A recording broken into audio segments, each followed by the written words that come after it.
Hi friends, welcome. Bharathi Kannamma இன்னைக்கு எபிசோட்ல என்ன இன்ட்ரெஸ்டிங்கான சீன்ஸ் வரப்போகுதுன்றதை பற்றி பார்க்கலாம். ஹேமாவோட ஸ்கூல்ல நடக்கிறத காமிக்கிறாங்க. ஹேமா பாரதி அந்த வக்கீல் கிட்ட பேசினதை பற்றி யோசிச்சு பார்த்துட்டு இருக்கிறாங்க. லக்ஷ்மி இப்போ அங்கே வராங்க. ஹேமா லக்ஷ்மிகிட்ட சொல்கிறாங்க, நான் உன்கிட்ட என்ன கேள்வி கேட்டாலும் பதில் சொல்வேன்ல, உனக்கு என்னை விட நிறைய விஷயம் தெரியும்ல அப்படின்னு கேட்குறாங்க. நீ எதை பற்றி கேட்குறேன்னு சொன்னாதானே எனக்கு அது தெரியுமா தெரியலையான்னு நான் சொல்லுவேன் அப்படின்னு லக்ஷ்மி சொல்கிறாங்க. அதுக்கு ஹேமா கேட்குறாங்க, டிவோர்ஸ்னா என்ன லக்ஷ்மி அப்படின்னு கேட்குறாங்க. ஒரு ஹஸ்பண்ட் ஒய்ஃபுக்கும் ஒய்ஃப் ஹஸ்பண்ட் கொடுக்கறது தானே டிவோர்ஸ் அப்படின்னு ஹேமா சொல்கிறாங்க. செத்துப்போன ஒய்ஃபுக்கு ஒரு ஹஸ்பண்ட் டிவோர்ஸ் கொடுக்க முடியுமா அப்படின்னு கேட்குறாங்க ஹேமா. உயிரோட இருக்கிறவங்களுக்கு தான் டிவோர்ஸ் கொடுக்க முடியும் அப்படின்னு லக்ஷ்மி சொல்கிறாங்க. இதை பற்றி நீ எதுக்கு கேட்குற அப்படின்னு லக்ஷ்மி ஹேமாட்ட கேட்குறாங்க. இன்னைக்கு மார்னிங் டேடி ஒருத்தட்ட பேசிட்டு இருந்தாரு. எனக்கு கண்டிப்பா டிவோர்ஸ் கிடைச்சிருமா அப்படின்னு அவர் கேட்டாரு. ஆப்போசிட்ல பேசிட்டு இருந்தவரும் கண்டிப்பா உங்களுக்கு டிவோர்ஸ் கிடைச்சிரும்னு சொன்னாரு அப்படின்னு ஹேமா சொல்றாங்க. உயிரோட இருக்கிறவங்களுக்கு தானே டிவோர்ஸ் கொடுக்க முடியும். என்னோட அம்மா தான் செத்துட்டாங்கன்னு என்னோட டேடி சொல்லியிருக்கிறாரு. அப்புறம் யாருக்கு அவர் டிவோர்ஸ் கொடுக்க போறாருன்னு எனக்கு ஒரே டவுட் அப்படின்னு சொல்றாங்க ஹேமா. லக்ஷ்மி மனசுல நினைக்கிறாங்க, டேடி டிவோர்ஸ் பண்ண போறது என்னோட அம்மாவை தான் அப்படின்னு நினைக்கிறாங்க. என்னோட டாக்டரப்பா உன்னோட சமையல் அம்மாவை தான் டிவோர்ஸ் பண்ண போறாரு அப்படின்னு லக்ஷ்மி மனசுல நினைக்கிறாங்க. இந்த விஷயத்த நான் உன்கிட்ட சொல்லலாமா வேணாமான்னு கூட எனக்கு தெரியல அப்படின்னு நினைக்கிறாங்க. ஹேமா மறுபடியும் லக்ஷ்மிகிட்ட கேட்குறாங்க, என்னோட அம்மா செத்து போனதுக்கு அப்புறம் என்னோட டேடி யாரை டிவோர்ஸ் பண்ண போறாரு அப்படின்னு கேட்குறாங்க. லக்ஷ்மி சொல்றாங்க, எனக்கும் ஒண்ணுமே புரியல, நீ நேரா போய் டாக்டர் அப்பாட்டையே கேளு, இந்த கேள்விக்கு அவரால் மட்டும்தான் பதில் சொல்ல முடியும் அப்படின்னு சொல்லிடுறாங்க. அடுத்ததா வெண்பா வீட்டில் நடக்கிறத காமிக்கிறாங்க. ஷர்மிளா வெண்பாட்ட சொல்றாங்க, இது வரைக்கும் உன்னை பார்க்க வந்த மாப்பிள்ளைங்க எல்லாம் டம்மி பீஸுக அப்படின்னு சொல்றாங்க. இப்ப வந்த மாப்பிள்ளை தான் ஒரிஜினல் மாப்பிள்ளை அப்படின்னு சொல்றாங்க.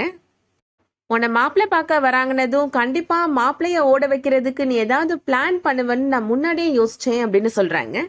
அதனாலதான் ஒரிஜினல் மாப்பிள்ளைய இன்ட்ரடியூஸ் பண்றதுக்கு முன்னாடி 2 டம்மி மாப்பிள்ளைய கொண்டு வந்தேன். நான் நினைச்ச மாதிரியே நீ அவங்கள ஓட விட விரட்டிட்ட அப்படின்னு சொல்றாங்க ஷர்மிளா. அதுக்கப்புறமா ஒரிஜினல் மாப்பிள்ளைய நான் உன்னை மீட் பண்றதுக்கு ஏற்பாடு பண்ணினேன் அப்படின்னு சொல்றாங்க. அதுக்கப்புறமா அவர் வர லேட்டாகி ரவுடிகள்லாம் உன்கிட்ட பிரச்சனை பண்ணினாங்க, அவர் உன்னை காப்பாத்தினாரு, இதெல்லாம் என்னோட பிளான்லயே கிடையாது அப்படின்னு ஷர்மிளா சொல்றாங்க. மாப்பிள்ளைய நான் உனக்கு இன்ட்ரடியூஸ் பண்றதுக்கு முன்னாடியே மாப்பிள்ளையும் நீயும் ஃப்ரெண்ட்ஸ் ஆயிட்டீங்க, அப்புறம் என்ன, இனிமே எல்லாம் நல்லபடியாவே நடக்கும் அப்படின்னு ஷர்மிளா சொல்றாங்க. மாப்பிள்ளை உனக்காக வெயிட் பண்ணிட்டு இருக்கிறாரு, அவர் கூட வெளியில போயிட்டு வா அப்படின்னு ஷர்மிளா சொல்றாங்க. அதை கேட்ட உடனே வெண்பாவுக்கு கோபம் வந்துடுது. முன்ன பின்ன தெரியாத பையன் கூட பொண்ணையே டேட்டிங் அனுப்புற, நீ எல்லாம் ஒரு அம்மாவா அப்படின்னு கேக்குறாங்க. ஷர்மிளா சொல்றாங்க, இதுவே பாரதி கூட வெளியில போன்னு சொன்னா ரொம்ப ஹாப்பியா கிளம்பிருப்பேல, இனிமே உனக்கு பாரதி கிடையாது, நான் பார்த்த மாப்பிள்ள சாரதி தான் அப்படின்னு சொல்றாங்க. அடுத்ததான் ஹாஸ்பிட்டல்ல நடக்கிறத காமிக்கிறாங்க. பாரதி கண்ணம்மாவுக்கு கால் பண்றாரு, கொஞ்சம் என்னோட கேபினுக்கு வந்துட்டு போங்க மேடம் அப்படின்னு சொல்றாரு. பாரதி கண்ணம்மாட்ட சொல்றாரு, உங்களுக்கு நோட்டீஸ் வந்திருக்கும், அதுக்கு மட்டும் பதில் சொல்லிட்டு போங்க அப்படின்னு சொல்றாரு. கண்ணம்மா சொல்றாங்க, ஹாஸ்பிட்டல் ஆக்சிஜன் சிலிண்டர் கம்பெனிக்கு லீகலா நோட்டீஸ் அனுப்பணும்னு சொன்னீங்களே, அந்த நோட்டீஸா அப்படின்னு கேக்குறாங்க. நம்ம ஹாஸ்பிட்டல்ல ஈவினிங் ஃப்ரீ ட்ரீட்மெண்ட் கொடுக்குறோமே, அதுக்காக அடிக்கிற பிட் நோட்டீஸை பத்தி கேக்குறீங்களா டாக்டர் அப்படின்னு கேக்குறாங்க. பிட் நோட்டீஸ் ப்ரிப்பேர் ஆயிட்டு இருக்கு, இன்னும் கைக்கு வரல டாக்டர், வந்தோடனே நான் சொல்றேன் அப்படின்னு கண்ணம்மா சொல்றாங்க. என்ன கேட்க வரேன்னு உனக்கு புரியலையா அப்படின்னு பாரதி கேக்குறாரு. புரியலையே டாக்டர் அப்படின்னு சொல்றாங்க கண்ணம்மா. ஒருவேளை நீங்க கொடுக்குற ட்ரீட்மெண்ட் சரியில்லைன்னு உங்க மேல யாராவது நோட்டீஸ் அனுப்பியிருக்கிறாங்களா அப்படின்னு கேக்குறாங்க. நீங்க நல்லா தானே ட்ரீட்மெண்ட் கொடுப்பீங்க அப்படின்னு கண்ணம்மா சொல்றாங்க. நான் என்ன கேட்க வரேன்னு உனக்கு புரியாத மாதிரி பேசாத அப்படின்னு பாரதி சொல்றாரு. டிவோர்ஸ் கேஸ்க்காக கோர்ட்ல ஆஜராக சொல்லி உனக்கு ஒரு நோட்டீஸ் வந்திருக்குமே, அதை பத்தி கேட்கிறேன் அப்படின்னு பாரதி சொல்றாரு. இந்த நோட்டீஸ்லாம் வந்துருச்சு, வாங்கி பத்திரமா வீட்டுல வச்சிருக்கிறேன் அப்படின்னு கண்ணம்மா சொல்றாங்க. அதுக்கு பாரதி சொல்றாரு, என்னைக்கு வரணும், எத்தனை மணிக்கு வரணும் அப்படின்னு டீட்டெயில்ஸ் அதுல இருந்திருக்குமே, நல்லா பாத்தியா அப்படின்னு கேக்குறாரு. அன்னைக்கு அந்த டைம்ல கோர்ட்டுக்கு கரெக்டா நீ வந்துடணும், புரியுதா அப்படின்னு சொல்றாரு. இந்த தடவை இந்த டிவோர்ஸை தடுத்து நிப்பாட்டுறதுக்கு நீ என்ன டிராமா பண்ணாலும் பலிக்காது அப்படின்னு பாரதி சொல்றாரு.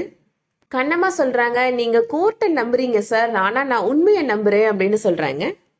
கோர்ட்டும் உண்மையை தான் நம்பும் அப்படின்னு நான் நம்புறேன், மற்றபடி நான் வேற எங்கேயும் ஓடிலாம் போயிட மாட்டேன் அப்படின்னு சொல்றாங்க. யார் கூட சேர்ந்தும் டிராமா பண்ணணும் அப்படின்ற அவசியம் எனக்கு கிடையாது அப்படின்னு சொல்றாங்க கண்ணம்மா. இத்தனை வருஷம் தன்னந்தனியா எப்படி போராடினேனோ அதே மாதிரி இனிமேலும் எனக்கு போராட தெரியும் அப்படின்னு சொல்றாங்க.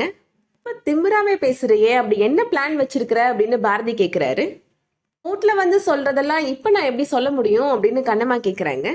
தேவைப்படும் போது சொல்றேன், கோர்ட்ல என்ன சொல்ல போறேன்னு நீங்க பார்க்க தானே போறீங்க, எனக்கு டைம் இல்லை, நான் ரொம்ப பிஸியா இருக்கிறேன் அப்படின்னு சொல்லிட்டு கண்ணம்மா அங்கிருந்து போயிடுறாங்க.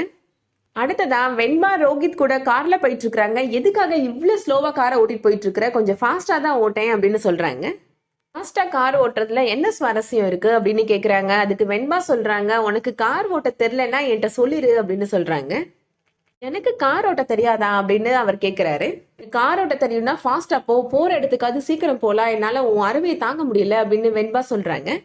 சீட் பெல்ட்டை போட்டுக்கோ வெண்பா அப்படின்னு சொல்றாரு அவரு. இப்ப காரை பயங்கர ஃபாஸ்டா ஓட்டுறாரு வெண்பா. இப்போ ரோஹித் மேல போய் விழுந்துடுறாங்க. வெண்பாவோட குங்குமம் இப்ப அவர் ஷர்ட்ல பட்டுருது. ஃபர்ஸ்ட் டைம் அவன் கூட வரும்போதே உன்னோட குங்குமம் என்னோட சட்டையில பட்டுருச்சு பாத்தியா, இதுதான் தெய்வ பந்தம் அப்படின்னு சொல்றாரு அவரு. வீட்டுக்கு போகலாம், ஃபர்ஸ்ட் காரை எடு அப்படின்னு வெண்பா சொல்றாங்க. பீச் பக்கத்துல வந்து நின்றுட்டு இருக்கிறோம், வீட்டுக்கு கூப்பிடுற பீச்சுக்கு வா அப்படின்னு கூட்டிட்டு போறாரு வெண்பாவை. அடுத்ததான் ஹாஸ்பிட்டல்ல நடக்கிறத காமிக்கிறாங்க. ஹேமா இப்போ பாரதியோட ரூமுக்கு வராங்க. பாரதி ஹேமாட்ட கேக்குறாரு, ஸ்கூல்லாம் எப்படி போச்சு, என்னெல்லாம் படிச்சீங்க அப்படின்னு கேக்குறாரு. என்ன ஹேமா பதில் சொல்லாம அமைதியா இருக்கிற, டாடி மேல ஏதாவது கோபமா அப்படின்னு கேக்குறாரு. அன்னைக்கு ஸ்கூல் ஃபங்க்ஷன்ல டாடியை நீ இன்னொரு மேரேஜ் பண்ணிக்கோ அப்படின்னு சொன்னப்ப நான் மாட்டேன்னு சொன்னேன்ல, அந்த கோபம் தானே உனக்கு அப்படின்னு கேட்குறாரு. எனக்கு ஒரு உண்மை தெரியணும் டாடி அப்படின்னு சொல்றாங்க ஹேமா. நீங்க யாருக்கு டிவோர்ஸ் கொடுக்க போறீங்க அப்படின்னு ஹேமா கேட்குறாங்க. அது கேட்ட உடனே பாரதி ரொம்ப ஷாக் ஆயிடுறாரு. என்னோட அம்மா சாமிகிட்ட போயிட்டாங்கன்னு நீங்க ஒரு தடவை சொன்னீங்கல்ல, அது உண்மையா பொய்யா அப்படின்னு கேட்குறாங்க ஹேமா. ஒருவேளை என்னோட அம்மா இருக்கிறாங்கன்னா அவங்க எங்க இருக்கிறாங்க, என்ன பண்ணிட்டு இருக்கிறாங்க, எதுக்காக என்னோட அம்மாவை நீங்க பிரிஞ்சீங்க அப்படின்னு கேக்குறாங்க ஹேமா. ஹேமாவுக்கு என்ன பதில் சொல்றது அப்படின்னு தெரியாம பாரதி ரொம்ப ஸ்டன்னாகி நிக்கிறாரு. அதோட இந்த எபிசோட் முடியுது.